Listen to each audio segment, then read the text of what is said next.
তারিণীপুর গ্রামের শেষে একটা ঘন গভীর বাঁশের জঙ্গল ছিল, আর সেই জঙ্গলে থাকতো একটা মানুষ খেকো ভূত। সেখানে কোনো মানুষ গেলেই তাকে ধরে খেয়ে ফেলত। একদিন রাতের বেলায়,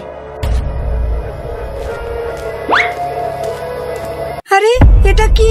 একটা বলের মতো দেখতে। দেখি তো, একটু হাতটা দিয়ে দেখি এটা কি।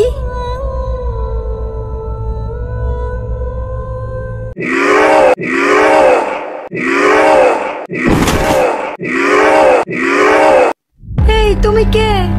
আমি হলাম মানুষ খেকো ভূত। আজকে তোকে খাবো। দয়া করে আমাকে খেও না, প্লিজ আমাকে যেতে দাও। ছেড়ে দেবো নাকি? কোনো ছাড়াছাড়ি হবে না। এই ছেড়ে দাও বলছি আমাকে। তোর কোনো কথা শুনবো না, আজকে তোকে খাবোই। কে কোথায় আছো? বাঁচাও। না! সেই দিন রাতে গ্রামে। আরে আমার কি সর্বনাশ হলো রে! আমার মেয়েটারে মানুষকে কবুতে খেয়ে ফেলেছে। ওরে আমি এখন কি নিয়ে থাকবো? হায় ভগবান, কি করলে তুমি আমার সাথে এটা? বলছি মোড়ল মশাই। হ্যাঁ বলুন মুরব্বি মশাই। আমাদের তো কিছু একটা করতেই হবে, কি বলো?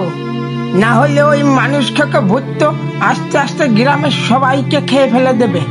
হ্যাঁ কিছু তো একটা করতেই হবে, কিন্তু কি করব বুঝে উঠতে পারছি না। আপনাদের কিচ্ছু করা লাগবে না, যা করার আমি করব। আরে কে তুমি? আর তোমার পরিচয় কি? সম্মত সাল্লো। কোথায় থেকে ওই রাক্ষসের ভূতটা? ওই যে গ্রামের শেষে একটা বাঁশের জঙ্গল আছে, ওই জঙ্গলতেই থাকে। ঠিক আছে, আজকে ভূতের লাশ নিয়ে বাড়ি আসবো। ভূতের বাচ্চা, তোর এত বড় সাহস কি করে হয় গ্রামের মানুষজনকে খেয়ে বেড়ানো?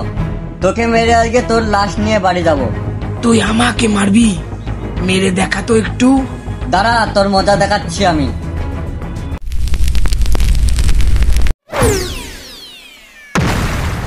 ওরে বাবা রে! কেমন লাগলো রে শালা ভূতের বাচ্চা? তবে রে, তোর একদিন কে আর আমার একদিন। এবার তোকে কে বাঁচাবে বল?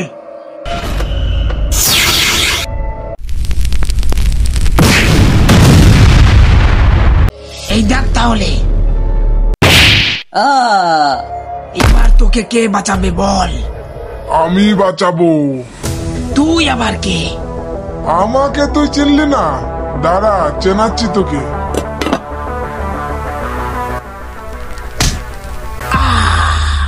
প্লিজ আমাকে মারিস না তুই। আমাকে এবারকের মতো ক্ষমা করে দে। তোকে ছেড়ে দেবো আমি? তুই জানি না কত গ্রামের লোকজনকে খেয়ে ফেলেছিস। তোকে মারতে এসেছি রে, তোকে মেরে তবেই বাড়ি যাব।